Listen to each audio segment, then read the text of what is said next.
ఇప్పుడు అంటే comparisons లేవది, but మీరు చేసిన రీసెంట్ పార్ట్లో కిరవాణి సార్ అంటే మా అందరికి వావ్ అని. నాకు కూడా, నేను ఆయనతో కలిసి వర్క్ చేసిన సందర్భాలు ఉన్నాయి, కానీ ఆయన ఎంతైనా ఈజ్ లైక్ వావ్. మీకు కూడా అంతే కదా? నాకు కూడా అంతే. సో ఏ పాట నచ్చుతుంది? సో సార్ ఒక మాట, జవచ్చితానందలో అన్నయ్య ఫస్ట్ టైం నా ద్వారా కాకుండా సాయి గారు ఫస్ట్ వినిపించేశారు రికార్డింగ్ అయిన వెంటనే. ఒకలాలన్న పాట నాకు మెసేజ్ పెట్టాడు అన్నయ్య, అంత బాగుందరా, కళ్యాణ్ రాగంలో ఫస్ట్ టైం చేసావు, కళ్యాణ్ రాగంలో ఫస్ట్ టైం చేసావు, చాలా చాలా బాగా చేశారా, వెరీ హ్యాపీ అని చెప్పి ఒక మెసేజ్ పెట్టాడు.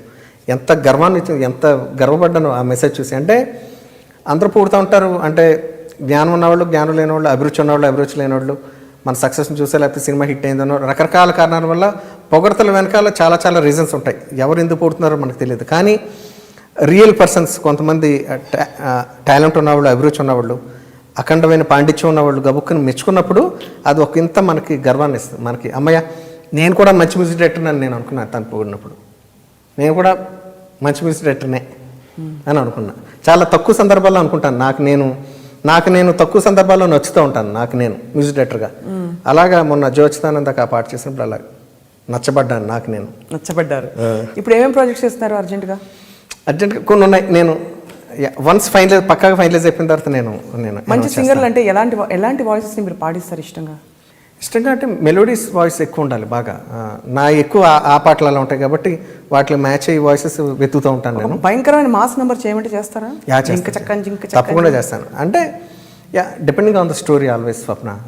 నాకు అలా నన్ను అప్రోచ్ అయినప్పుడు నేను నిజంగా మనస్ఫూర్తిగా న్యాయం చేయాలి. నచ్చిన ఒక మాస్ నెంబర్ మీ గొంతులో వినాలండి, ఏదైనా సరే, ఎక్కడి నుంచి స్టార్టింగ్ ఫ్రమ్ లే అక్కడి నుంచి మొదలుకొని ఏదైనా సరే, మొన్న వచ్చిన కేక అదైనా సరే. దేవిశ్రీ ప్రసాద్ ఐటమ్ నెంబర్స్ నాకు చాలా ఇష్టం, భలే చేస్తాడు తను అసలు. అంటే he know that pulse, he's king in that item numbers, he's king of item songs, king అని చెప్పొచ్చు. తను ఏ ఐటమ్ సాంగ్ చేసినా సరే సూపర్ డూపర్ హిట్. దాంట్లో ఉన్న మిగతా పాటల కన్నా అవి ఎందుకో దాంట్లో మెలోడీ ఉంటుంది, మంచి రంజు అయిన లిరిక్స్ ఉంటాయి, అన్నీ ఉంటాయి, మంచి వాయిస్ ఉంటుంది. అలా తను చాలా చాలా సక్సెస్ఫుల్. తను చేసిన పాటలు ఆల్మోస్ట్ అలా నాకు కళ్యాణి జీకి ఆవాజ్ మీ కాదు, ఒకటి జ్ఞాపకం చెప్తాను. ఎందుకు కేక ఉంది మనకి ఇంకా కాదు. తను మన సుకుమార్ గారి కాంబినేషన్లో తను చాలా చేసేట. అలాగా తను తమన్ గారు నచ్చుతాయి మీకు పాటలు? తమన్ కూడా ఇష్టం నాకు. తమన్ నేను బయట కూడా నేను పోడాను. తన ఆర్గనైజేషన్ నాకు చాలా ఇష్టం. He's a great programmer. తను చేసిన పాటలు నాకు అల్లు అర్జున్కు సినిమా చేసేటే, అల్లు అర్జున్ మన శృతి హాసన్ ఏంటిది సినిమా చూపిస్తామా, ఆ సినిమా ఏంటిది, రేసుగుర్రంలో పాటలు నాకు చాలా ఇష్టం. రేసుగుర్రం సినిమా నాకు చాలా ఇష్టం. దాంట్లో పాటలు నాకు తెలిసి తమన్స్ బెస్ట్ ఇన్ కెరీర్. దాంట్లో ప్రతి పాట కూడా నాకు చాలా ఎక్స్ట్రాడినరీగా అనిపిస్తుంది. మీరు కూడా జింగ్ జింగ్ అని చేసేస్తే మీ స్టైల్ మార్చుకొని ఎక్కువ సినిమాలు వస్తాయి అనిపిస్తుంది ఎప్పుడు? లేదా, నో స్టైల్ని బట్టి అలాగే ఎక్కువ సినిమాలు వచ్చేస్తాయని కాదు. ఎక్కువ న్యాచురల్ టు యూ కదా. నో ఎక్కువ నాళ్ళు జ్ఞాపకం ఉండాలి మనం. సో వెనక్కి తిరిగి చూసుకున్నప్పుడు నాకు అలా చాలా మంచి పాటలు ఉన్నాయి. People will remember me. నేను రిటైర్ అయిపోయినా, నా డౌన్ఫాల్ వచ్చేసిన టోటల్గా నేను సినిమా ఫీల్డ్ నుంచి తప్పుకున్నా. ఈ కళ్యాణ్ చేసిన పాటలను గ్యారెంటీగా ఎక్కువ నాళ్ళు పాడుకుంటారని చెప్పి నాకు నమ్మకం ఉంది. అది ఎక్కువ సాటిస్ఫాక్షన్ ఇస్తుంది నాకు. That's there. లేకపోతే ఇప్పుడు చూడు, సినిమా ఫీల్డ్ చాలా కట్త్రోట్గా ఉంటుంది. నేను 200 సినిమాలు చేసినప్పుడు టపటపమని 201వ సినిమా నేను అటర్ ఫ్లాప్ ఇచ్చాను అనుకో, కళ్యాణ్ పని అయిపోయిందని అంటారు. 200 సినిమాలు చేశాడు కదా, ఆగుదాం అని అనుకోరు, వెంటనే మనకి నోరు వచ్చేస్తుంది, వీడి పని అయిపోయింది, ఇంకా వీడు నెక్స్ట్ బోర్ కొట్టేశాడు, అప్పుడే హాట్ ప్రాపర్టీ ఉన్న ఇంకో మ్యూజిక్ డైరెక్టర్ మీదకి వెళ్ళిపోద్ది మన దృష్టి. అలా నేను 200 సినిమాలు చేసినా, 500 సినిమాలు చేసినా, 1000 సినిమాలు చేసినా వేస్ట్. ఏదో రోజున నన్ను చీ కొట్టేస్తారు జనం అంతా కూడా, ఇండస్ట్రీ చీ కొట్టేస్తుంది. సో అలా కొట్టద్దు, చీ కొట్టద్దు అంటారు. అలాగా కానీ కొడుతున్నారు, మెల్లిగా కొడుతున్నారు. ఇంకొంచెం కొడితే బాగుండని ఉంటుంది అంతే. నాకు అంత మించి నన్ను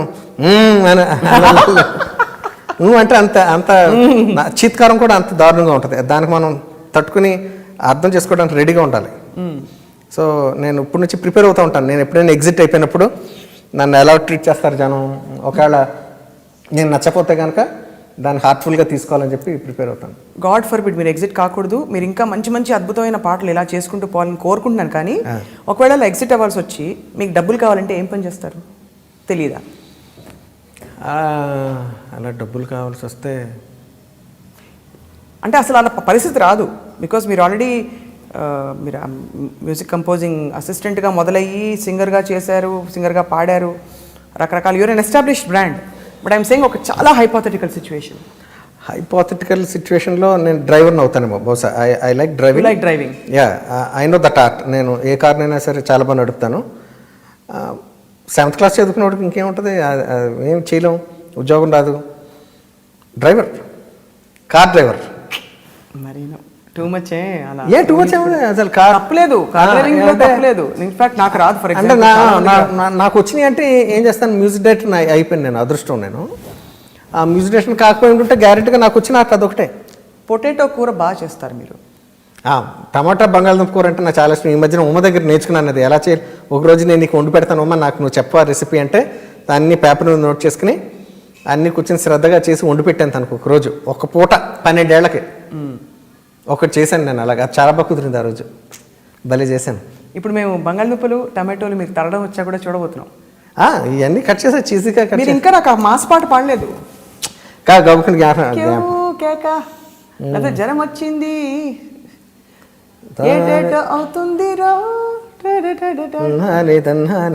పాట వాటికి లిరిక్ ఉండాలి, ఎదురుకుండా మంచి ఊపు అన్నీ ఉంటే బాగుంటుంది. మీకు ఇది వాయించడం వచ్చా? బట్ నేను ఇష్టం అని చెప్తున్నానుగా. డప్పు వాయించడం వచ్చా? కాదు, లిరిక్ అన్ని పక్కాగా కాదు, దానికి అన్నీ ఉండాలంటున్నాను నేను. దీని మీద వాయిస్తూ ఒక పాట మా కోసం. అలా కాదు, లిరిక్ నాకు జ్ఞాపకం ఉండదు అంటున్నాను నేను. ఏదైనా ఒక పాట, ఏదైనా సరే. జింగ చెక్క అని కూడా పాడండి.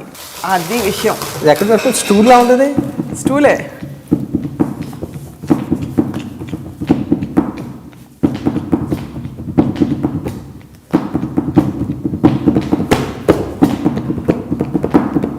ఇలా చెయ్యాలి యాక్చువల్గా. ఇలా వాయిస్తున్నప్పుడు నాకే కొంత ఊపు వచ్చింది. చూసారా? ఐ మిస్సింగ్ దోస్ ఏంటి foot tapping songs. Foot tapping songs చేయించుకోవడానికి అవకాశం ఉన్న సినిమాలు లేకపోతే ఆ పాటలు అడిగి డైరెక్టర్స్ నా దగ్గరకు వస్తే బాగుండని కోరుకుంటాను. అంటే మీరు మెలోడీకి మెలోడీ అంటే నాకు బోర్ కొడుతుంది నెమ్మదిగా. I want to do those, I want to jump in to that area. We also hope you jump into it. Now if you can jump in with any song, Hindi, Telugu, Kannada, Urdu, Malayalam, doesn't matter. Foot tapping number. Starting from ఏ మేరా దిల్ ప్యార్ కా దీవానా. అదైనా పర్లేదు, ఏదైనా పర్లేదు.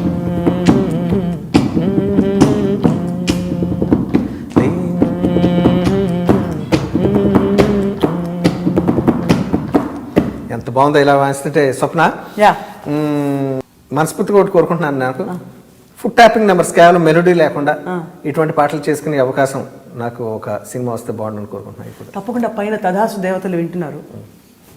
అంతే, డెఫినెట్గా వస్తుందని I'm hoping and wishing. And ఇప్పటికే నా నుంచి చాలా విషయాలు రాబట్టేసావు. అదే ఇంకా నేను చెప్పడానికి ఏం లేవని చెప్పి నేను అనుకుంటున్నాను. అలా చాలా చాలా చాలా బాగుంటున్నాయి పాటలు. అంటే ఇదివరకు బాలేవా అని కాదు, నిజంగా చాలా బాగుంటున్నాయి. ఎలా అనిపిస్తుంది? ఎక్కడి నుంచి వస్తున్నాయి? ఎక్కడి నుంచా ఏమో, అది ఎక్కడి నుంచి అంటే అదేం ప్రశ్న అసలు మొత్తం. ఎవరైనా స్పెషల్ స్ఫూర్తి కనిపించారా లైఫ్లో కానీ? అంటే అది వ్యక్తి అయి ఉండొచ్చు, శక్తి అయి ఉండొచ్చు, శక్తి అయి ఉండొచ్చు, ఏదైనా ఉండొచ్చా. ఎక్కువ ఏంటంటే ఉన్న దాంట్లో నుంచి హాయిగా బతకడం అన్నది చిన్నప్పటి నుంచి అలవాటు.